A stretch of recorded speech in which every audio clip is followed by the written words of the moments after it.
అన్నదాత అన్నదాత మీ అన్నదాత చెమటోడ్చి ఆహారాన్నందించే రైతన్న అనునిత్యం నీ కండదండగా నిలిచే నేస్తం ఎవరన్నా అన్నదాత అన్నదాత మీ అన్నదాత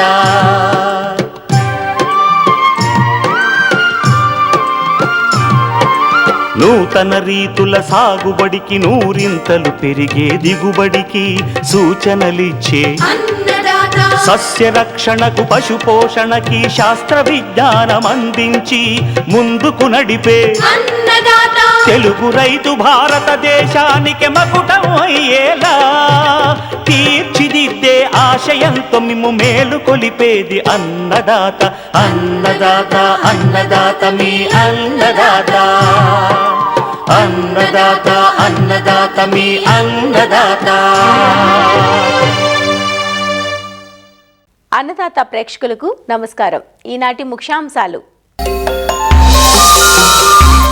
నెల్లూరు జిల్లాలో సాగవుతున్న ఉద్యాన పంటల్లో ప్రస్తుత వేసవిలో తీసుకోవాల్సిన జాగ్రత్తలు,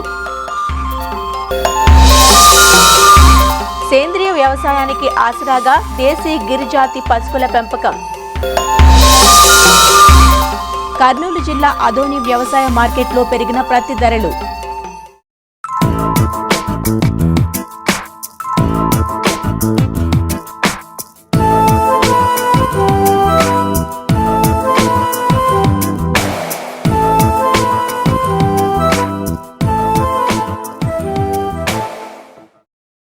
భానుడు తన ప్రతాపాన్ని చూపిస్తున్నాడు. అధిక వేడిమి, నీటి వనరుల లభ్యత తక్కువగా ఉండటం, అధికంగా వీచే వడగాలులతో ఉద్యాన పంటలకు ఈ కాలంలో నష్టం ఎక్కువగా ఉంటుంది. ముఖ్యంగా పండ్ల తోటలు, కూరగాయ పంటల్లో పిందరాలుడు ఎక్కువగా ఉంటుంది. కానీ ఈ కాలంలో ధరలు కలిసొస్తాయనే ఆశతో కొద్దో గొప్ప నీటి వస్తు ఉన్న రైతులు కూరగాయల సాగు చేపడుతుంటారు. అలానే పండ్ల తోటలు సాగు చేసే రైతులు నీటి ఎద్దడిని తట్టుకునేందుకు ప్రత్యేక యాజమాన్య చర్యలు చేపట్టాలి. కూరగాయలు, పండ్ల తోటలు సాగు చేసే రైతులు వేసవిలో తప్పనిసరిగా తీసుకోవాల్సిన జాగ్రత్తల గురించి తెలియజేస్తున్నారు నెల్లూరు జిల్లా ఉద్యానవనాధికారి సుబ్బారెడ్డి. మన నెల్లూరు జిల్లాలో ఉద్యాన పంటలో 40,000 హెక్టార్లలో సాగు చేయడం జరుగుతూ ఉంది. మరి ఈ 40,000 హెక్టార్లలో పండ్లు, కూరగాయలు ముఖ్యంగా ఉన్నాయి. ఈ వేసవిలో అధికంగా ఉష్ణోగ్రతలు ఇక్కడ నమోదు అవుతున్నాయి. ఇంకా కూడా ఈ ఉష్ణోగ్రతలు ఇంకా పెరిగే అవకాశం కూడా చాలా ఎక్కువగా ఉంది. మన వాతావరణ శాఖ కూడా జాగ్రత్తలు చెప్పుకుంటూ వస్తున్నారు. ఈ టెంపరేచర్స్ ఇట్లాగే పెరిగిపోతుంటే మనం కొన్ని జాగ్రత్తలు తప్పనిసరిగా ఉద్యాన రైతులు తీసుకోవాల్సిన అవసరం ఉంటుంది. మరి ఇందులో ముఖ్యంగా ఉద్యాన పంటల్లో వేసిన నేలల్లో సాయిల్ మాయిశ్చర్ కన్జర్వేషన్ అనే యాక్టివిటీని మనము చేయాల్సి ఉంటుంది. అంటే భూమిలో తేమని మనం కన్జర్వ్ చేసే కార్యక్రమాలు చేయాల్సి ఉంటుంది. అంటే ముఖ్యంగా ఈ మామిడి చెట్లు కానీ, నిమ్మ కానీ ఇవన్నీ కూడా సమ్మర్లో ఎక్కువ నీటి ఎద్దరు గురవుతాయి. కాబట్టి ఈ సాయిల్ మాయిశ్చర్ని మనం కన్జర్వ్ చేసేదానికి మినపొట్టు, పెసరపొట్టు లేక ఏరుశనగ ఆ కాయలు తీసేసిన తర్వాత వచ్చే ఆకులు, తర్వాత ఈ ఎండిపోయిన ఆకులు, ఇటువంటివన్నీ కూడా మనము పలు రకాలైన మన పండ్ల తోటల్లో కానీ మన పాదుల్లో వేసుకొని అన్నట్లయితే వారానికి 10 రోజులకు ఒకసారి నీరు కట్టినా కానీ అవి తేమ ఎక్కువ ఆరిపోకుండా సేవ్ కావటం జరుగుతుంటుంది. సాయిల్ కండిషనర్స్ అంటే దీన్ని హైడ్రోజెల్ కూడా అని అంటుంటాము. అంటే ఇది ఒక స్టార్చ్ బేస్డ్ వాటర్ అబ్జార్బెంట్ అనమాట. అంటే ఇది భూమిలో 5 నుంచి 7 కేజీల వరకు కానీ మనము 1 ఎకరాకు కానీ మన భూమిలో కానీ కలిపినట్లయితే ఇదేంటంటే మన నిమ్మపాది కానీ, మామిడిపాది కానీ, లేకపోతే కూరగాయలు కానీ మన భూమిలో నీళ్లు పెట్టినప్పుడు ఈ స్టార్చ్ బేస్డ్ అబ్జార్బెంట్ ఏంటంటే దాని బరువు కంటే 400 రెట్లు ఎక్కువ నీటిని అబ్జార్బ్ చేసి బరువు పెరుగుతుంది. సో ఈ సాయిల్ వాటర్ అబ్జార్బెంట్ ఏంటంటే మన భూమిలో కలిసిపోయేసి తర్వాత మనకు నీరు ఎప్పుడైతే మన వేరు వ్యవస్థకు అవసరమవుతుందో దీని ద్వారా అందించబట్టు జరుగుతుంది. అదేవిధంగా ఈ సమ్మర్ సీజన్లో కొన్ని కెమికల్స్ వాడి కూడా వాటర్ స్ట్రెస్ను కూడా మనము మెయింటైన్ చేయగలుగుతానికి అవకాశం ఉంటుంది. ఇందులో ముఖ్యంగా యూరియా ఒక 10 గ్రాముల యూరియాని 1 లీటర్ నీటిలో కలిపి మనము మన పండ్ల తోటలు కానీ కూరగాయలకు కానీ ఉద్యాన పంటలకు కానీ స్ప్రే చేసుకున్నట్లయితే ఈ వాటర్ స్ట్రెస్ని కొంచెము తప్పించుకోవడానికి అవకాశం ఉంది. అదేవిధంగా 13-0-45 అనే ఈ కెమికల్స్ని కూడా మనము కానీ 10 గ్రాములు 1 లీటర్ నీటిలో కలిపి చెట్లకు కానీ స్ప్రే చేసినట్లయితే ఈ వాటర్ స్ట్రెస్ని తగ్గించుకోవచ్చు. అదేవిధంగా లైమ్ సొల్యూషన్ స్ప్రే 10 గ్రాములు లైమ్ సున్నాన్ని 1 లీటర్ నీటిలో కలిపి మనం స్ప్రే చేసుకున్నట్లయితే మన వాటర్ స్ట్రెస్ను కూడా మొక్కకి తగ్గించడానికి చాలా ఉపయోగపడుతుంది. ప్రొటెక్టెడ్ కల్టివేషన్ అంటే డిపార్ట్మెంటు హార్టికల్చర్ ఈ షేడ్ నెట్ని బాగా 50% సబ్సిడీతో కూడా రైతులకి ఇవ్వటం జరుగుతుంది. మరి ఈ ప్రతికూల వాతావరణ పరిస్థితుల్లో మరి high value vegetables, high value flowers regular బయట ఓపెన్ ఏరియాలో వ్యవసాయం చేయడం కష్టం కాబట్టి ఈ షేడ్ నెట్లో కానీ మనము కానీ చేసినట్లయితే మంచి దిగుబడి వస్తుంది. అదేవిధంగా మంచి క్వాలిటీ కూడా వస్తుంది. కొన్ని ఫ్రూట్ కేర్ యాక్టివిటీస్ అంటే మ్యాంగోలో ఈ సమ్మర్లో ఈ ఫ్రూట్ కవర్స్ అనేది నిమ్మకాయ సైజులో మామిడి ఉన్నప్పుడు ఫ్రూట్ కవర్ వాడినట్లయితే దీన్ని డైరెక్ట్ సన్లైట్ నుంచి కూడాను ఫ్రూట్ని తప్పించడానికి అవకాశం ఉంది. అదేవిధంగా మామిడిలో కానీ జామలో కానీ ఈ ఫ్రూట్ కవర్స్ వాడిన దాని మూలంగా ఫ్రూట్ ఫ్లై అనే పురుగును కూడా మనము కంట్రోల్ చేయడానికి అవకాశం ఉంది. ఈ డైరెక్ట్ సన్లైట్ తప్పించుకోవడానికి బనానాలో కూడా బనానా స్లీవ్స్ అనే బనానా కవర్స్ కూడా మనము సూచనలు ఇస్తున్నాము. అదేవిధంగా డిపార్ట్మెంట్ నుంచి కూడాను ఈ ఫ్రూట్ కవర్స్కి ఫ్రూట్ కేర్ యాక్టివిటీ కింద 50% సబ్సిడీ కూడా ఇవ్వడం జరుగుతూ ఉంది. ఈ న్యాచురల్ ఫార్మింగ్ వారు కూడాను ఈ సాయిల్ టెంపరేచర్స్ తగ్గించడానికి ముఖ్యంగా సమ్మర్లో PMDS kits pre monsoon dry sowings కూడాను ఎంకరేజ్ చేస్తున్నాము. న్యాచురల్ ఫార్మింగ్ డిపార్ట్మెంట్ ద్వారా మేము కూడా ఉద్యాన శాఖ వారు కూడాను వారితో సప్లై చేసే pre monsoon dry sowings kits అంటే 22 నుంచి 24 రకాలైన విత్తనాలని అందులో లెగ్యుమినిస్ ఉంటాయి, సీరియల్స్ ఉంటాయి, అన్ని రకాల విత్తనాలు ఉంటాయి. ఇవి మన పండ్ల తోటల్లో వర్షం పడినప్పుడు కానీ లేక తేలికపాటి లైట్ ఇరిగేషన్ ఇచ్చేసేసి ఇవి చల్లి మనం కానీ ఒకవేళ దున్నేసినట్లయితే ఇవి పెరిగేసి సాయిల్నంతా కూడా కవర్ చేయడం జరుగుతుంది. సో ఈ PMDS చల్లిన దాని మూలంగా సాయిల్ టెంపరేచర్స్ కూడా మనము అనూహ్యంగా తగ్గించగలుగుతున్నాము. ఇది కూడా దట్టు ఈ PMDS కిట్స్లో లెగ్యుమినియస్ సీడ్ కూడా ఉంటుంది కాబట్టి భూమిలో నత్రజని కూడాను ఎక్కువగా ఇంప్రూవ్ చేయడానికి అవకాశం ఉంటుంది.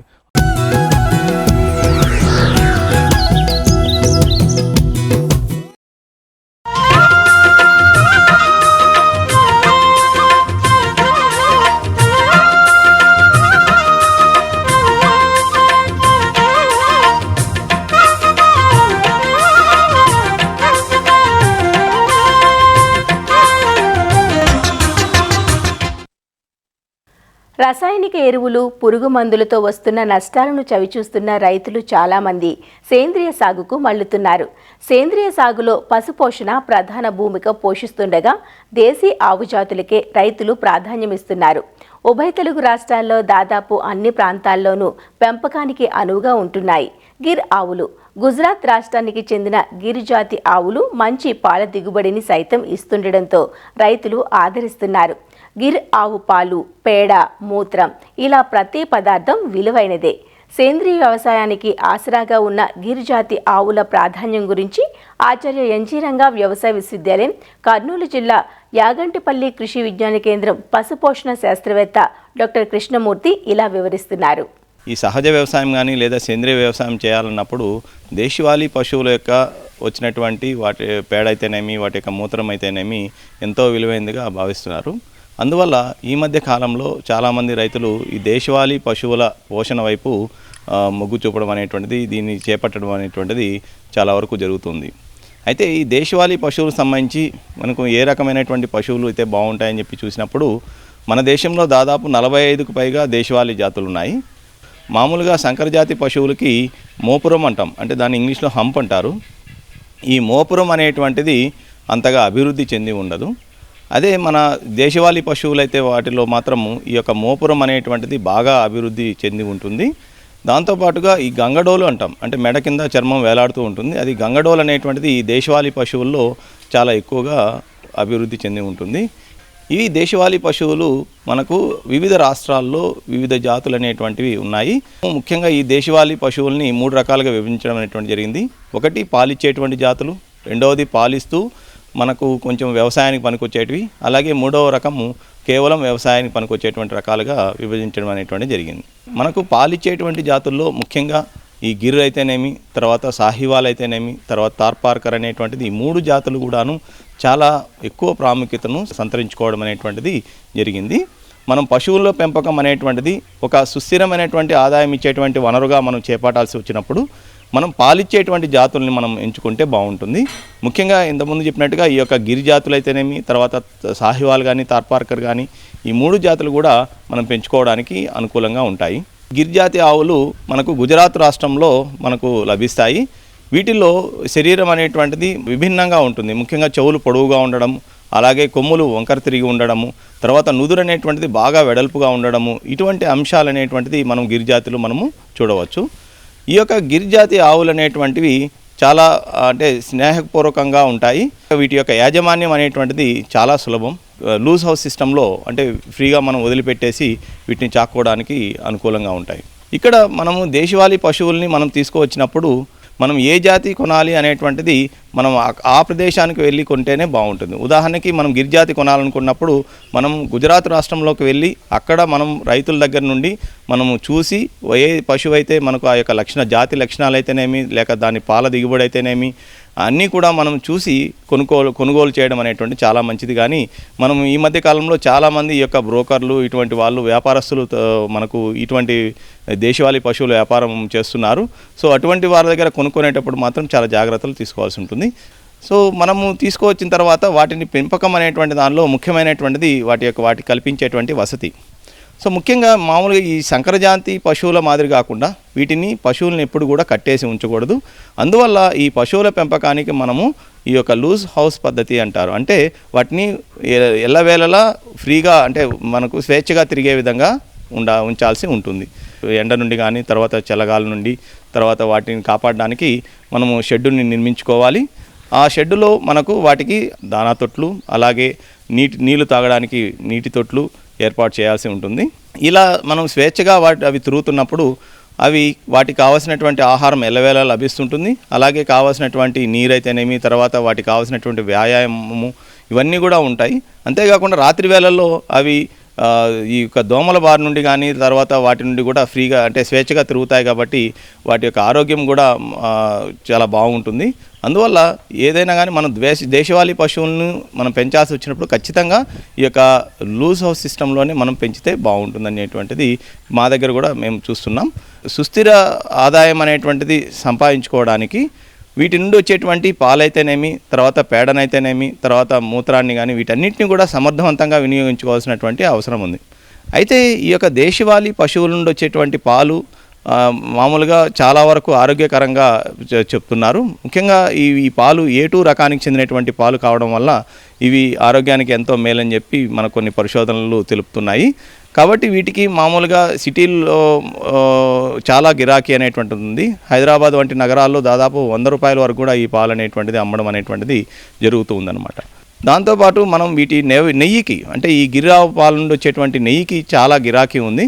సో ఈ నెయ్యిని కూడా మనం దాదాపు 1 కిలో 1500 నుండి 2000 రూపాయల వరకు మార్కెట్లో అమ్మడం అనేటువంటి జరుగుతుంది. కాబట్టి వీటిని కూడాను మనకు వివిధ రకాలైనటువంటి సేంద్రియ ఉత్పత్తులు తయారు చేయడానికి ఈ నెయ్యిని ముఖ్యంగా ఈ పంచగవ్య అనేటువంటి పదార్థం తయారు చేయడానికి నెయ్యిని ఉపయోగిస్తారు.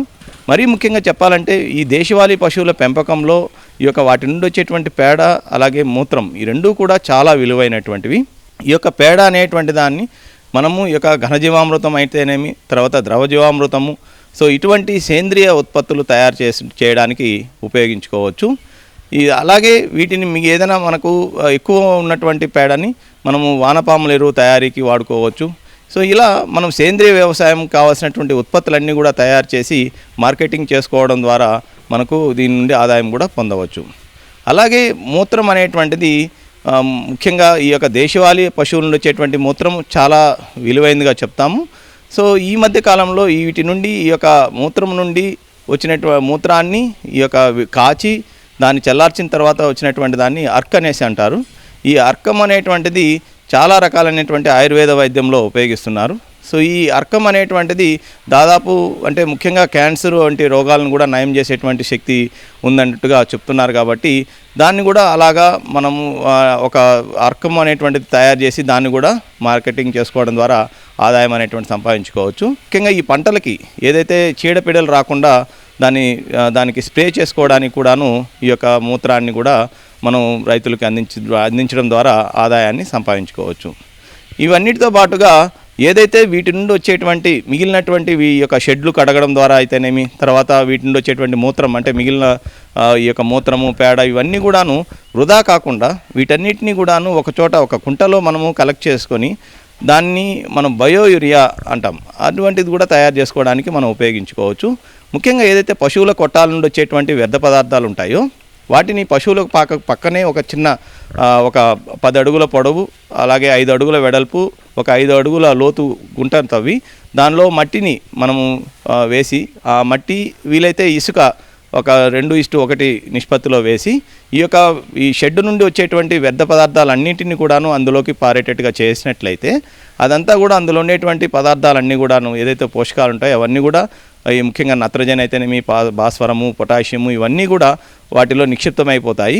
వీటితో పాటు ముఖ్యంగా చెప్పాలంటే ఈ యొక్క భూమికి ఏదైతే మనం జీవం అంటున్నాం, సో ఆ జీవాన్ని కలిగించేటువంటి బ్యాక్టీరియా ఏదైతే ఉందో అవన్నీ కూడా అందులో నిక్షిప్తమవుతాయి. కాబట్టి ఒక 2-3 నెలల పాటు అందులోకి ఊరినటువంటి ఆ యొక్క మట్టిని మనము బయో యూరియా అనేసి అంటారు. దాన్ని తీసుకుపోయి పొలానికి మనం వేయడం ద్వారా చాలా వరకు మనము ఈ యొక్క పొలం యొక్క సారాన్ని పెంచడానికి వీలవుతుందన్నమాట. సో ఈ విధంగా మనం ఏదైతే దేశీయ పశువుల పోషణ చేపట్టేటప్పుడు వాటి యొక్క జాతుల ఎంపిక అలాగే వాటి నుండి వచ్చేటువంటి వాటికి కావాల్సినటువంటి వసతిని నిర్మించుకుంటూ వాటికి కావాల్సినటువంటి ఆహారాన్ని ముఖ్యంగా పచ్చి మేతల్ని మనం వాటికి అందించాలి. సో ముఖ్యంగా ఈ పచ్చి మేతల్లో మనకు ఇప్పుడు ఈ యొక్క సూపర్ నేపియర్ అనేటువంటి రకం చాలా బాగుంది. ఈ యొక్క సూపర్ నేపియర్ రకంలో మనకు దాదాపు 15% వరకు మాంసకృతులు ఉన్నాయి. కాబట్టి ఇటువంటి పచ్చి మేతని మనము ప్రతిరోజు కూడాను 10 నుండి 15 కేజీలు ఒక్కొక్క పశువుకి అందించినట్లయితే పాల దిగుబడి బాగుంటుంది. దీంతో పాటుగా మనకు సంవత్సరం పొడవునా ఈ యొక్క ఎండు మేత అయినటువంటి వరిగడ్డ అయితేనేమి లేదా జొన్న చొప్ప వంటివి కనీసం 5 నుండి 7 కేజీల వరకు మనం అందించాల్సి ఉంటుంది. అలాగే దానా అనేటువంటిది ఖచ్చితంగా మనము పశువులకి ఈ యొక్క వాటి యొక్క బరువు అలాగే పాల ఉత్పత్తి అలాగే వాటిలో ఉండేటువంటి ఈ యొక్క వెన్న శాతము ఇన్నోవయిత అనేటువంటి అంశాల ఆధారంగా లెక్కించి మనం కానీ దానా అనేటువంటిది ఇచ్చినట్లయితే మనకు ఖచ్చితంగా దానా మీద పెట్టేటువంటి వ్యయం అనేటువంటి తగ్గుతుంది. దీనికోసము మనం శ్రీ వెంకటేశ్వర పశువైద్య విశ్వవిద్యాలయం వారు ఈ యొక్క ఆండ్రాయిడ్ అప్లికేషన్ కూడా ఒకటి రూపొందించడం అనేటువంటి జరిగింది.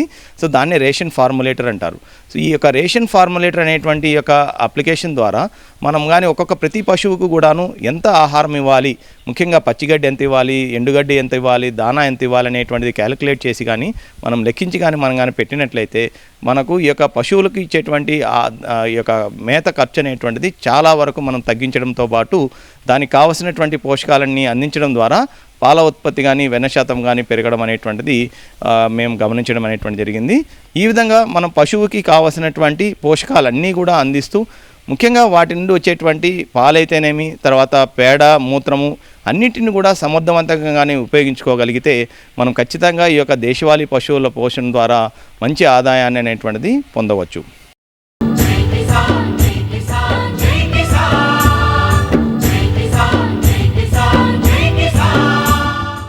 వ్యవసాయ సమాచారం ఇప్పుడు జై కిసాన్లో చూద్దాం. పశ్చిమ గోదావరి జిల్లా మారటేరు ప్రాంతీయ వ్యవసాయ పరిశోధనా స్థానంలో గోదావరి మండల పరిశోధన మరియు విస్తరణ మండలి సమావేశం జరిగింది. 2 రోజుల పాటు జరిగిన సమావేశానికి పలు పంటల ప్రధాన శాస్త్రవేత్తలు, అనుబంధ శాఖల అధికారులు, అభ్యుదయ రైతులు అధిక సంఖ్యలో హాజరయ్యారు. పంటల సాగులో క్షేత్రస్థాయి పరిస్థితులకు అనుగుణంగా పరిశోధన మరియు విస్తరణ కార్యాచరణ ప్రణాళిక రూపొందించనున్నట్లు అధికారులు వివరించారు. సమావేశం సందర్భంగా మారుటేరు నుంచి విడుదలైన నూతన వరి రకాలను రైతులకు పరిచయం చేశారు. సమీకృత వ్యవసాయ విధానాలను ఆచరించడం ద్వారా రైతులకు అదనపు ఆదాయం వచ్చే అవకాశం ఉంటుందంటూ శాస్త్రవేత్తలు సూచించారు. ప్రధాన సమస్యలకి సమాధానం ఉండకపోతే దాన్ని మనం రీసెర్చ్ గ్యాప్గా పరిశోధన అంశాలు ఏవైతే పరిశోధన చేయాలి, తక్కువ కాల పరిమితి రకాలు కానీ మధ్య కాల పరిమితి రకాలు కానీ రకరకాల వ్యవసాయ పరిస్థితులను బట్టి ఎలాంటి రకాలు కావాలి ఉన్నాయా లేకపోతే చీడపీడలు తట్టుకునే కానీ అలా పరిశోధన చేయాల్సిన అంశాలు ఏంటి, రీసెర్చ్ గ్యాప్స్ ఏమున్నాయి, అట్లానే విస్తరణలో ఎక్స్టెన్షన్ గ్యాప్స్ కానీ, అడాప్షన్ గ్యాప్స్ కానీ, లేదంటే రైతులు దిగుబడి పెంచడానికి కానీ, లేదా వాళ్ళ పరిజ్ఞానాన్ని పెంచడానికి కానీ, వాళ్ళలో నైపుణ్యత పెంచడానికి కానీ, లేదంటే వాళ్ళ ఖర్చు తగ్గించడం కానీ పంటల సరళిలో, లేదా అల్టిమేట్గా మనకి రైతు ఆదాయాన్ని పెంచాలి కాబట్టి దానికి తగినట్లుగా ఒక్క వ్యవసాయంతోనే కాకుండా రైతుకు ఉద్యానవన శాఖ కానీ, పశుసంవర్ధక కానీ, గొర్రెలు, మేకలు, కోళ్లు, రకరకాల ఎక్కడైతే ఎపికల్చర్, సెరికల్చర్ రకరకాల అంశాలు ఉన్నాయి. ఆదిలాబాద్ జిల్లాలో ఉత్తర తెలంగాణ మండల వ్యవసాయ పరిశోధన విస్తరణ సలహా సంఘ సమావేశం జరిగింది. ఈ సమావేశానికి ఉత్తర తెలంగాణ మండల పరిధిలోని 10 జిల్లాల అధికారులు, శాస్త్రవేత్తలు, రైతులు హాజరయ్యారు. గత ఏడాది సాగైన పంటల వివరాలతో పాటు వచ్చే వానాకాలం, యాసంగి సీజన్లలో చేపట్టాల్సిన చర్యలపై చర్చించారు. అలానే రైతులు అడిగిన పలు సందేహాలకు శాస్త్రవేత్తలు సమాధానాలు అందించారు. వయసులో కూడా ఈ టెక్నికల్ వ్యవసాయం చేస్తూ ఉన్న పురుగు మందులు, క్రిమి సంహారక మందులు, మేలైన విత్తనాలు, వంగడాలు, హైబ్రిడ్స్ ఇవన్నీ వాడుతున్నా. అప్పటికిప్పటికీ ఏం తేడా అంటే అప్పటి రైతు తన విత్తనాలు తను వాడుకున్నాడు, తన ఎరువులు తాను వేసుకున్నాడు, తన శ్రమశక్తిని వాడుకున్నాడు. పంట వచ్చింది, నెట్ అతనికి డబ్బు అతని జేబులో ఉండేది. ఇప్పుడేమైంది, విత్తనముకు నేను బానిస అయినా, ఎరువులకు బానిస అయినా, ప్రతిదానికి నేను ఇతరులపై మల్టీనేషన్స్ ఆర్గనైజేషన్స్ పైన బహుళజాతి సంస్థల విత్తనం రాంది నేను కొనుక్కోలేకపోతున్నా, విత్తనం వేసుకోలేకపోతున్నాను, ఎరువులు రేంది నేను వేసుకోలేకపోతున్నా, పోస్ట్ పోనే చేసుకుంటున్న ఒక పంట కాలాన్ని ఒక్కొక్కప్పుడు. అట్లా కాకుండా కేంద్ర రాష్ట్ర ప్రభుత్వాలు అది ఎటువంటి పంటలనైనా ముందుగానే బేరీజు వేసుకొని డిమాండ్ ఎంతుంది, సప్లై ఎంతుంది, దాని ప్రకారమే మాకు పురమాయించాలి. ఈ యూనివర్సిటీలో కూడా ఇప్పుడు ఏదైతే ప్రకృతి సేద్య విద్య ఉందో, 10th మంచి మార్కులు వచ్చిన వానికి ఇంతకుముందు డిప్లొమాల అగ్రికల్చర్లో ఎట్లా తీసుకున్నారో, ఇదే ప్రకృతి వ్యవసాయంలో డిప్లొమా నుంచి, డిగ్రీ నుంచి, మాస్టర్ డిగ్రీ నుంచి పిహెచ్డి దాకా ఉండాలా. ఆ చదువుకున్న విద్యార్థులు 5 ఏళ్ళకు మళ్ళీ వచ్చి ఈ పురుగు మందులు, తెగుళ్ళ మందులు చెప్పరండి రైతులకు. స్వచ్ఛమైన ప్రకృతి మందులు చెప్పి స్వచ్ఛమైన పంటల్ని పండించమని చెప్పి ఇతర దేశాలకు ఎగుమతి చేసే సామర్థ్యం మనకు కలిగిస్తారు. అప్పుడు మనకు లాభం, మన నేల తల్లి ఇంకొక తరానికి ఇచ్చే అవకాశం ఉంటుంది. ముఖ్యంగా గత సంవత్సర కాలంగా మనం చేసిన పరిశోధన వివరాలు మరియు విస్తరణ వివరాలు తెలియజేసుకుంటూ గత సమీక్షా సమావేశంలో రైతులకు ఏం చేస్తే బాగుంటుందని మాకు సూచనలు, సలహాలు ఇచ్చారు. వాటిపైన మా దగ్గర ఉన్న సమాచారం ఏంటి, ఏం పరిశోధనలు చేశాము, ఆల్రెడీ పరిశోధన ఫలితాలు చేసినవి కొన్ని ఉన్నవి, ఇప్పుడు కొత్తగా మొదలుపెట్టినవి కొన్ని ఉన్నవి, వాటన్నింటి కూడా వివరించాము. కర్నూలు జిల్లా ఆదోని వ్యవసాయ మార్కెట్లో పత్తి ధరలు గణనీయంగా పెరిగాయి. సీజన్ ప్రారంభంలో క్వింటాలు పత్తి ధర 7,000 రూపాయలుండగా ప్రస్తుతం 9,500 రూపాయలకు చేరుకుంది. అయితే ఈ సమయంలో ధరల పెరుగుదల వల్ల కొద్దిమందికి మాత్రమే లాభం చేకూరుతుంది. సాధారణ రైతులకు పెద్దగా ప్రయోజనం కలగడం లేదని, సీజన్ ఆరంభంలోనే ఈ ధరలు ఉంటే తమకు కలిసొచ్చేదని అధిక శాతం రైతులు అభిప్రాయపడుతున్నారు. తమ వద్ద ఉన్న సుమారు 80% పత్తిని విక్రయించేశామని, ప్రస్తుతం మార్కెట్లో మంచి ధర ఉన్నప్పటికీ కేవలం 20% పత్తి మాత్రమే తమ వద్ద మిగిలి ఉందని వాపోతున్నారు. ఇప్పుడు 8,500 నుంచి 9,000 తక్కువ ఉండదు సార్. మొదట్లోన 7,000, 7,200, 7,500 వరకు అమ్మినాం సార్. ఇప్పుడు దగ్గరగా 9,000 దగ్గర పోతున్నాం సార్. మొదట్లో అంటే అప్పుడు పత్తి మార్కెట్లో దండికి వచ్చే దానికి డిమాండ్ తక్కువ చేసినారు సార్. ఇప్పుడు పత్తి తక్కువ వచ్చిన కోసమే ఇప్పుడు రేట్లు పెంచినారు సార్. ఇప్పుడు పత్తిని 10,000 అంటే కూడా పత్తి లేస్తారు. మనం పత్తి వేసినాము, ఇంతకుముందు రేట్ లేకుండా ఇప్పుడు రేటు బాగుండదా, వచ్చాము. ఇప్పుడు 9,000 ఎక్స్ట్రా రేటు. అప్పుడంటే అప్పుడు మార్కెట్ అప్పుడు ఫుల్ ఉండే పెత్తే, ఇప్పుడు మామూలు ఉండదు కదా, రైట్ వేస్తున్నాం అన్నమాట. ఇప్పుడు ఏం 9,000 అంటారు, పెత్తి వచ్చేటప్పుడు 10,000 అరౌండ్ పికరంలో 10,000 నుంచి తగ్గు. పెత్తి పెట్టేటో రేట్ అని చూడాలి కదా. ఫస్ట్లోనే తగ్గిస్తారంట, పెత్తి అయిపోయిన తర్వాత ఎక్కిస్తారు. ఒక వారం ఎక్కిస్తారు, వారం దింపుతారు. రేట్ ఎట్లా బాగుపడేది 7,000 అమ్మాను ఇప్పుడు 3 నెలల కింద. ఇప్పుడు ఏం 9,000 అంటారు, ఎందుకు ఇప్పుడు పెత్తి అయిపోయింది. మరిన్ని విభిన్న అంశాలతో రేపటి అన్నదాతలో మళ్ళీ కలుసుకుందాం. నమస్కారం. అన్నదాతలు తమ సందేహాలు, సమస్యలను 1800-425-4085 టోల్ ఫ్రీ నంబర్లో ఉదయం 10 నుంచి 11 గంటల మధ్య పని దినాలలో సంప్రదించగలరు. ఈ కార్యక్రమాన్ని యూట్యూబ్లో www.youtube.com/అన్నదాత ఈటీవీ లింక్ ద్వారా వీక్షించవచ్చు.